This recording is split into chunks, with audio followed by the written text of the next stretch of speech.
Okay, today we're doing the introduction to the TIC Stack and Influx Enterprise portion of our Getting Started series.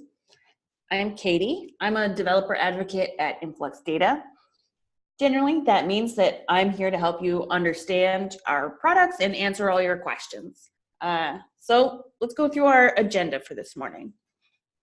We're going to be talking about what is the TIC Stack, what are the differences between our open source offerings, Influx Enterprise, and also Influx Cloud. And we'll be doing a little demo of the products for you. So the first thing people usually ask me is what makes time series databases different? Why do I need this instead of the database I'm already using, maybe a relational database or something like that? And what makes it different is that a time series database can ingest a large volume of points per second, which is way more common with time series data. If you think about a drone that's sending back information constantly, all the way down to maybe the nanosecond, you can be receiving millions of points within a couple hours. So we really want to optimize for that high volume of data. You can also do real-time queries on large data sets. You can do rapid eviction and transformation of data. So if you want to set retention policies to drop data after a week or a day or 3 months, you can do that. You can also downsample your high precision data. So if you don't need all of the data from your drone forever, what you can do is only store the aggregates. So say you only want to know the average speed of your drone for the month or for the day, you can store that instead of keeping the high precision data. That will save you a little bit of space on hardware if that's one of your concerns. And it will help you query a little faster too. We are also really good at storage optimization and compression. So because you're storing these huge amounts of data, we have to be really good at making sure that we can store it appropriately and compress it in a way that is manageable on your machines. And we're pretty good at those. At Influx, we have some core design principles. The first of which, and my personal favorite, is developer happiness. Because I don't know about you, but I've spent a lot of my time as a developer configuring tools. It's not my favorite, because instead of getting my job done, what I'm really doing is spending time learning and setting up a tool that's meant to help me get my job done. So here we think that the time that it takes you to get to what you actually care about should be, as minimal as possible. And we call that fastest time to awesome. And we also think that it should be really easy to scale as necessary and deploy when you need it. Because these are not just our core design principles. To me, like being able to deploy easily and scale, that's part of engineering principles. I need flexible tools because I might not know what I'm going to need from my applications tomorrow or a year from now, but I do know that I want the tools I choose now to be able to be useful for the problems I'm having tomorrow and a year from now. So let's talk a little bit about our architectural approach.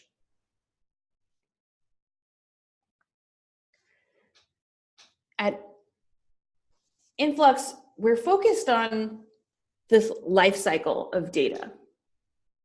So you start by accumulating data.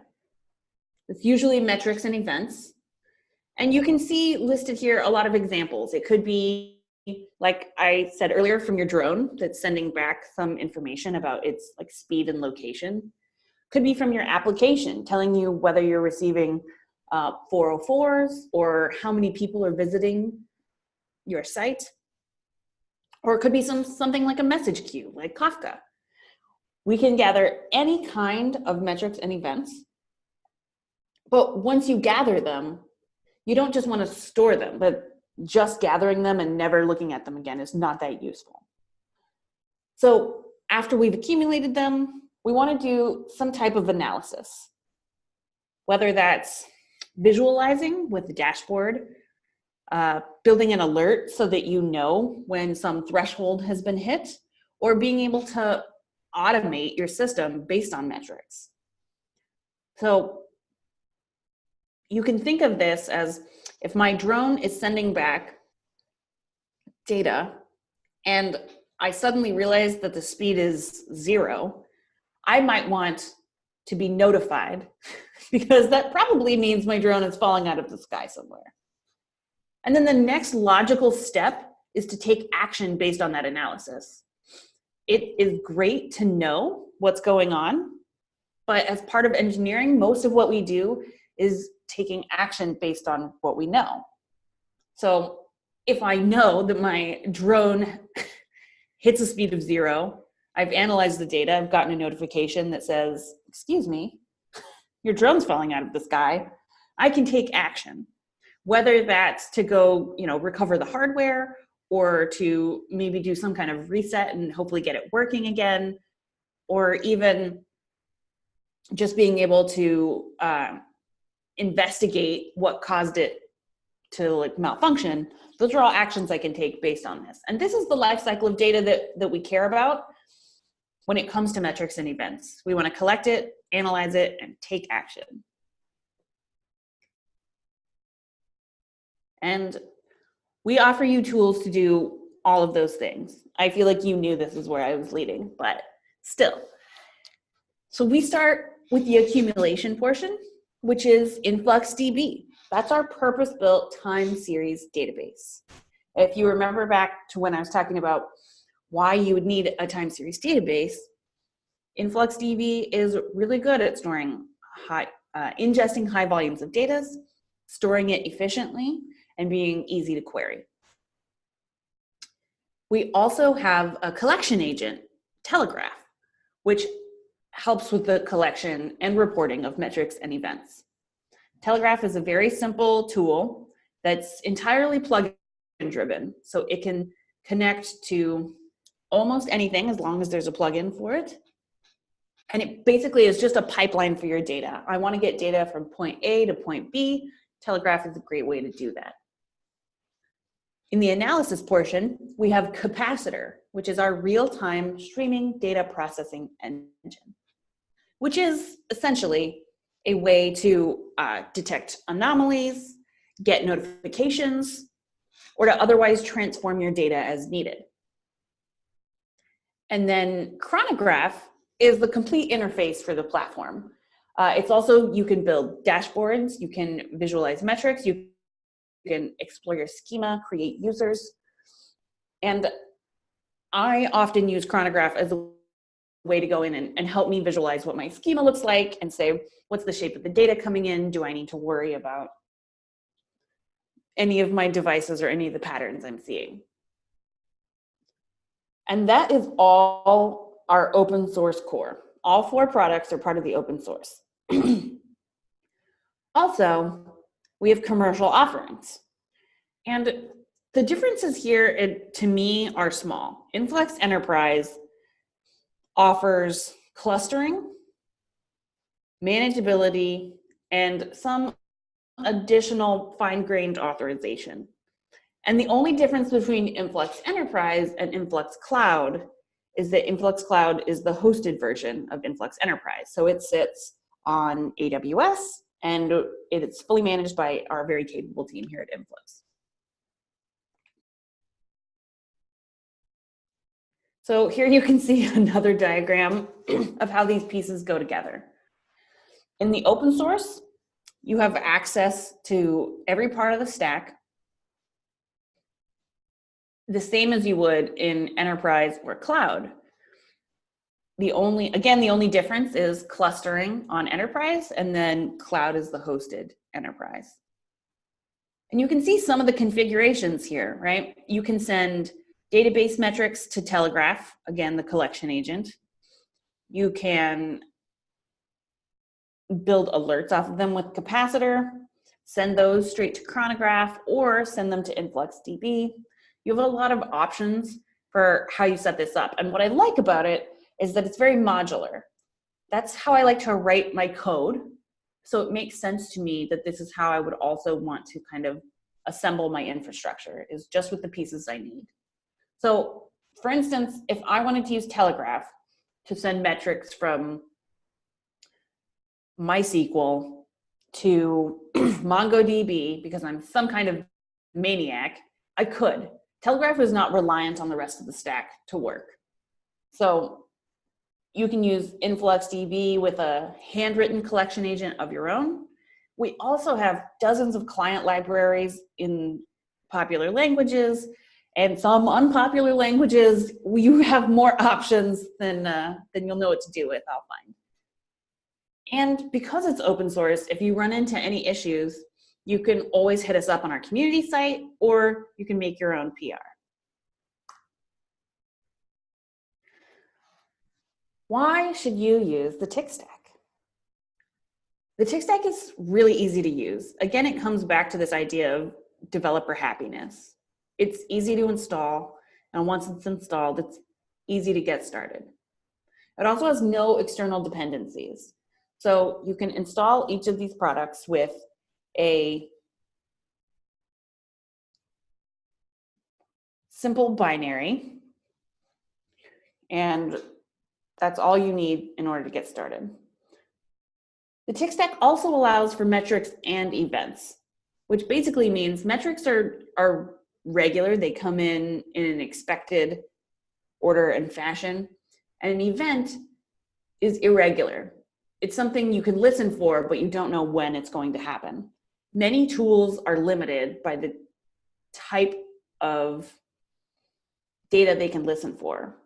Many of them only do metrics or events, but here we can do both. It's also horizontally scalable, and it's a full platform. It's not just a single tool. We can complete that whole life cycle we were talking about, from accumulation to analysis to action. And we can also do both pull and push, because out there in the delightful world of engineering, there's always a debate. Should I pull or push these metrics? And we want to be agnostic on that front. So depending on your configuration, you can do either. So let's talk a little bit more about the products specifically. Starting with Telegraph. Telegraph is a plugin-driven server agent for collecting and reporting metrics. You can pull metrics from third-party APIs, or even listen for metrics via something like StatsD or Kafka Consumer Services. It has output plugins to send these metrics to a variety of other data stores, services, and message queues, including, but not limited to, InfluxDB, which it's not our preference, although it's my personal preference. You can also send your metrics to Graphite, OpenTSDB, Datadog, Librato, Kafka, MQTT, etc. As long as there's a plugin for it, you can send it there. And you can get a full list of the plugins on the Telegraph GitHub repo. Telegraph also has a really minimal memory footprint. It's lightweight, and it can sit on really small devices. It's written entirely in Go, so it compiles into a single binary that has no external dependency. Telegraph is, I think, one of our most popular products. We don't have a way of tracking how many people install Telegraph, but when I attend events, I often meet people who are using Telegraph, sometimes without the rest of the stack, and they just love it for its utility. Let's talk about the database. I love talking about the database because, again, it's this custom high-performance data store written specifically for time series data. The TSM engine is what allows us to have this really high ingest speed and great data compression. If you want to know more about the TSM, there's a really good white paper written by one of our engineers, or you can check out our docs. The database is also entirely written in Go. It compiles into a single binary with no external dependencies.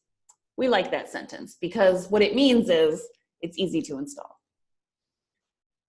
And right now, InfluxDB uses a really great query language that is called InfluxQL. And you'll notice that sounds a little bit like SQL because it's very similar.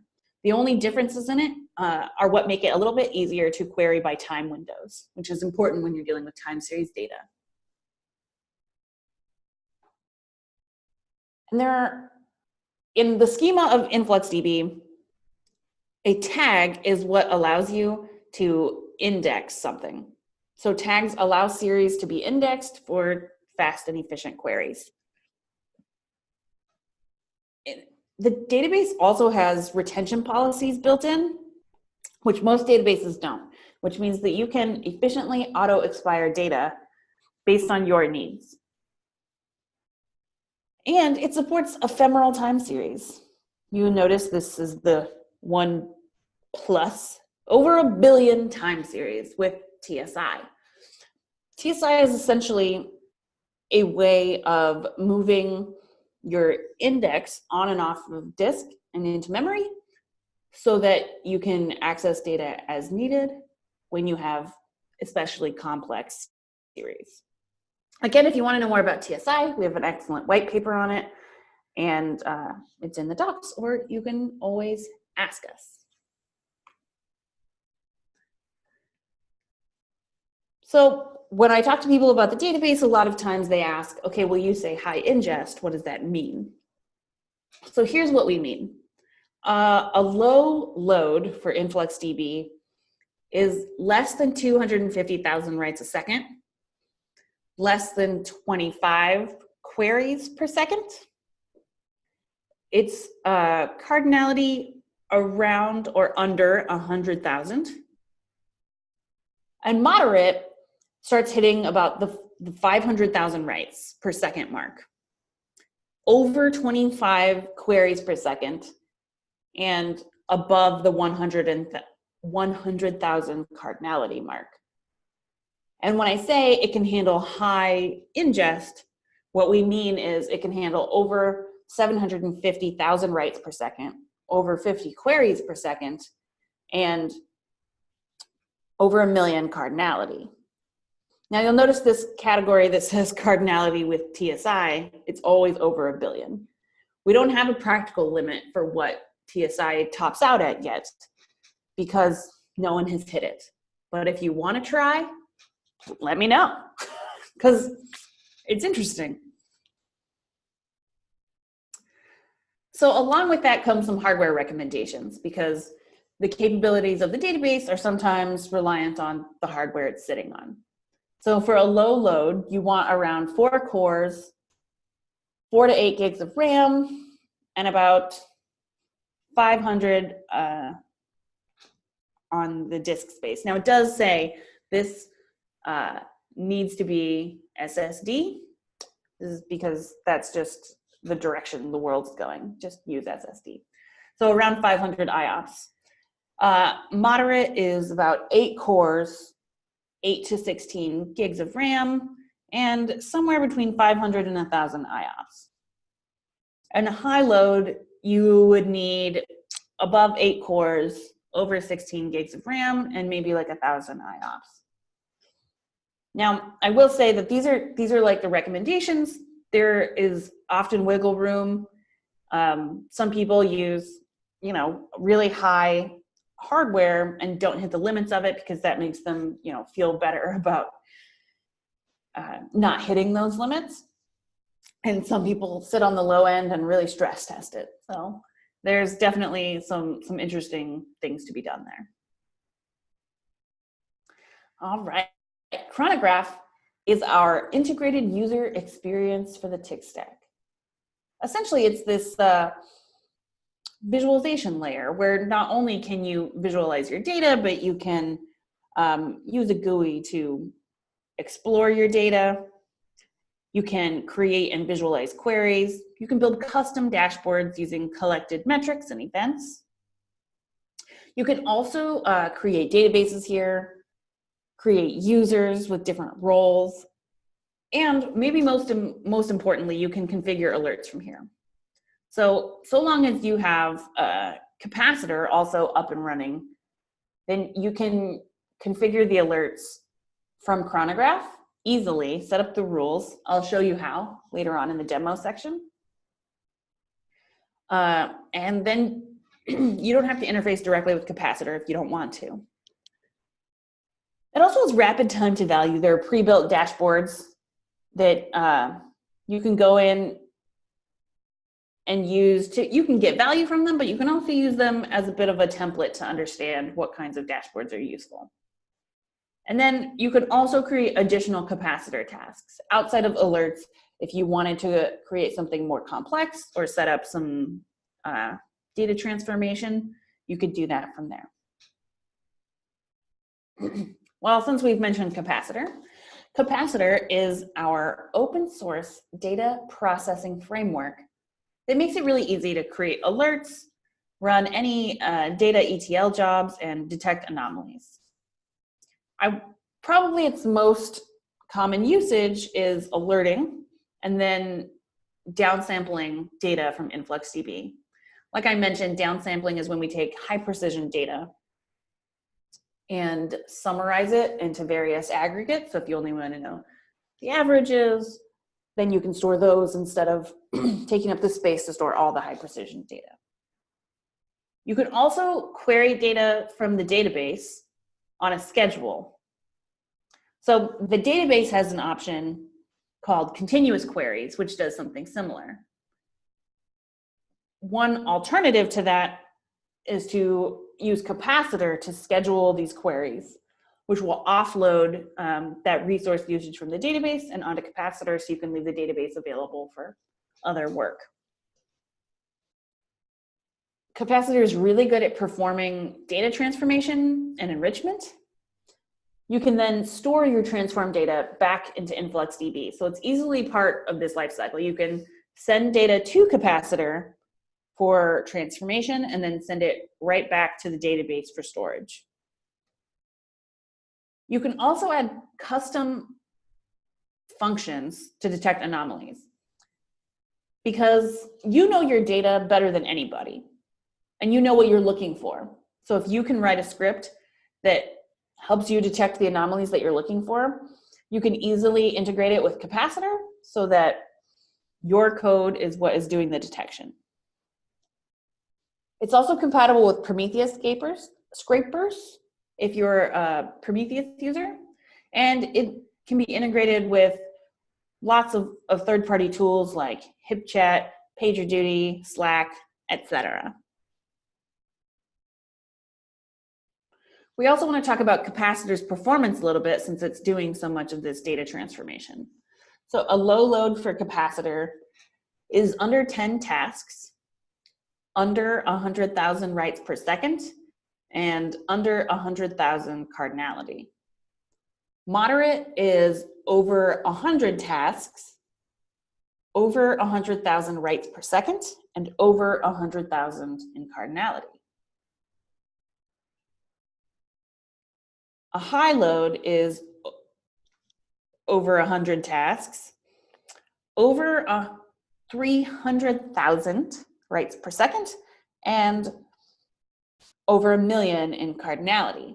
Now, when I say cardinality, you can think of this as the number of unique series in your data. So it would be more like a high load would be over 1 million unique series. It also comes with hardware recommendations. So if you're on the low tasks, which is under 10, you want about 4 cores and 4 to 8 gigs of RAM.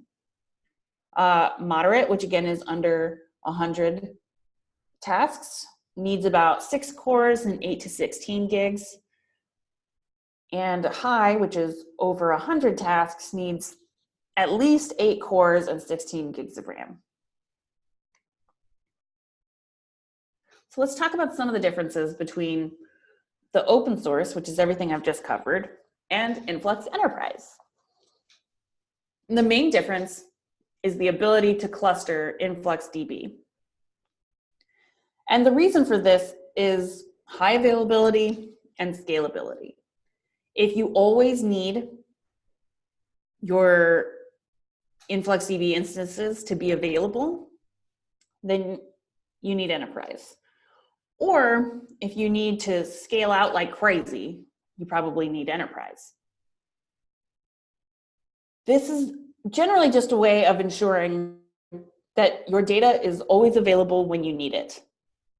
Or if you have really high loads because you're really popular and cool, then making sure that InfluxDB is always available for the number of requests and writes that you need. You can also cluster Capacitor. Essentially, what you can do is have multiple instances of Capacitor running for high availability, but you could also get deduplicated alerts. So if you set up an alert to say, I always want to know when one of my drones crash, then you won't receive it multiple times from each instance of Capacitor, you'll just receive it once. Enterprise also comes with enhanced backup and restore features to make that easier. More fine-grained authorization, so you can say, you know, me and my friend Sonia don't need accesses to the same databases because we work on very different things. So my authorization would say, you know, Katie is allowed to use just this dummy database where she can't hurt anyone, and Sonia can use the production database. It also has enhanced security, and it's been tested by a lot of users whose feedback has constantly improved what we're offering. And it has enhanced production deployment capabilities. And one of the questions I get about enterprise a lot is, where can I run it? And the question is kind of wherever you want. People run enterprise on their own servers, behind their own firewalls, on AWS or Azure, or whatever cloud suits them. But since we're talking about cloud, let's talk about Influx Cloud. Cloud includes Influx Enterprise, everything I just talked about, plus you get an instance of Chronograph to help you manage your cluster. You get basic alerting set up. You can have Capacitor as an add-on so that if you don't want it and don't think you need it, you don't have to worry about it. And it's fully managed by our team here at Influx and monitored. And I can tell you, because I know them, that they're pretty trustworthy. I would be happy to have them managing and monitoring my data. It's already fully optimized, so all the workload is off of you. And our Influx Cloud service runs in AWS. Okay, time for a recap. This could be a quiz, but I won't make you do that. So starting from the right, our open source tech stack is InfluxDB, Chronograph, Capacitor, and Telegraph.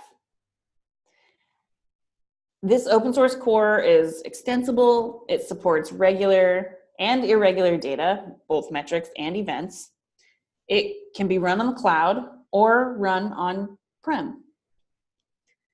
Influx Enterprise includes everything in the open source core.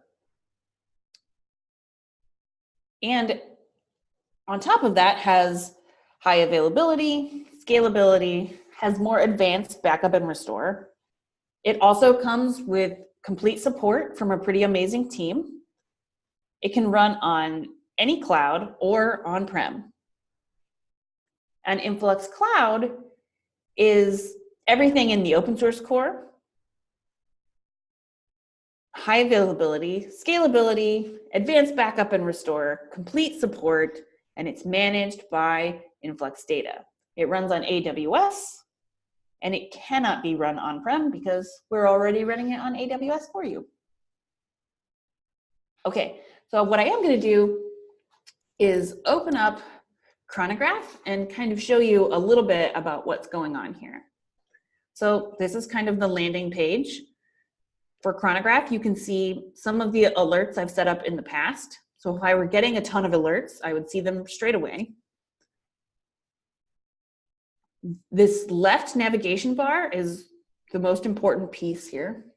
So if I go to host list and I click on system, this is some of the pre-built dashboards that you have available. And this is being collected by Telegraph from my local machine. So I can see here my CPU usage is a little all over the place. It's spiking here because it's running Zoom so I can talk to y'all. So these are just an example of some of the things that are already pre-set up. The next thing is the Data Explorer, which is probably where I spend most of my time. Now, I have a list of the databases here, plus the retention policy that they're using. And when you see here that it says AutoGen, that means it's the default retention policy, which is infinite. So I can select a measurement and then select a field. Ooh, what do I want to say? Usage system. And then you can see that I have the query being generated for me in the top and the visualization laid out for me below. This is really helpful for me because I don't always like to write my queries from scratch. Sometimes I want to get a starting point and then alter it from there. You can also see, because we're in Chronograph, that some portions of the query include variables that are set up for you in Chronograph. You can always change these values. They have defaults that you can see in the docs and are generally already optimized. The next option you have is to create dashboards. So let's see if I have anything here. Ooh, I do. So now I don't have to go write the queries. I can just visit this dashboard and see kind of how my system is doing. Now, if I wanted to add a cell, I can just pop it in here, create a query. Let's create one.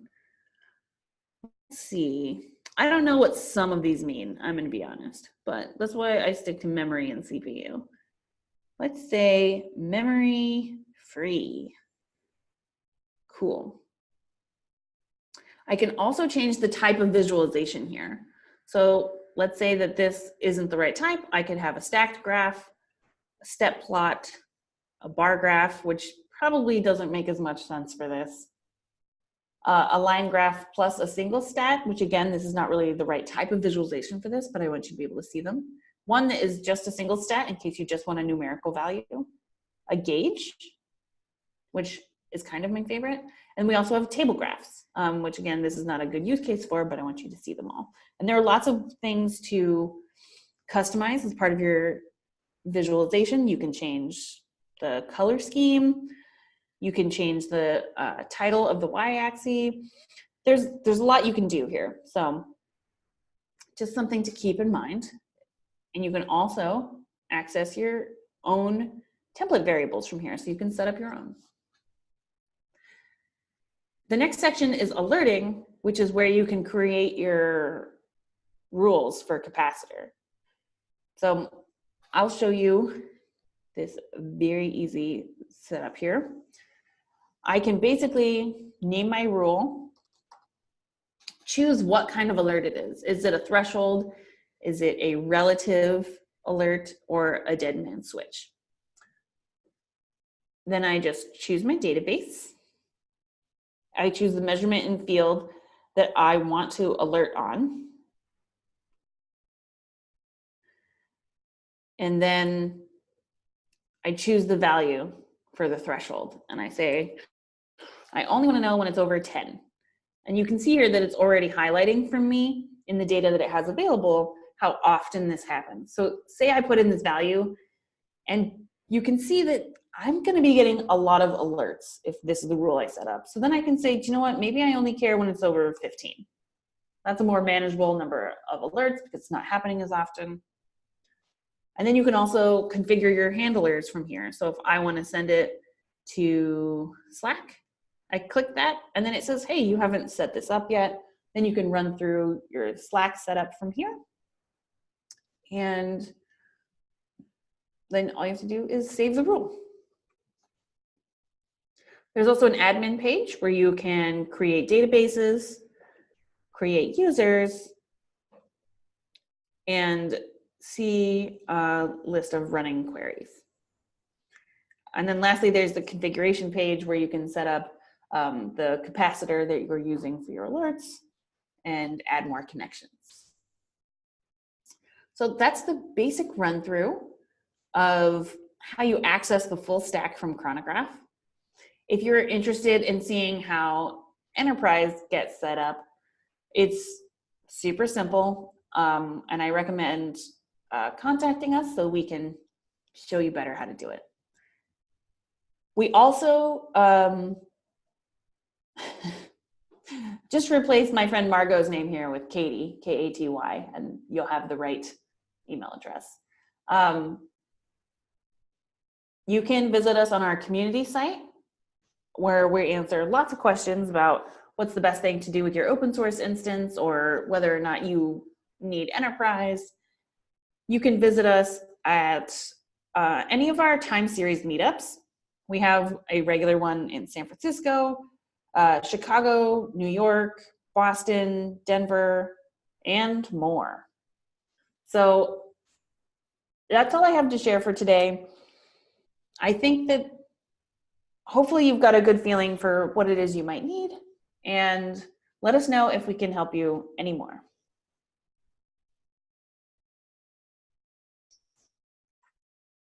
Excellent. Cool. I will clean that up and post it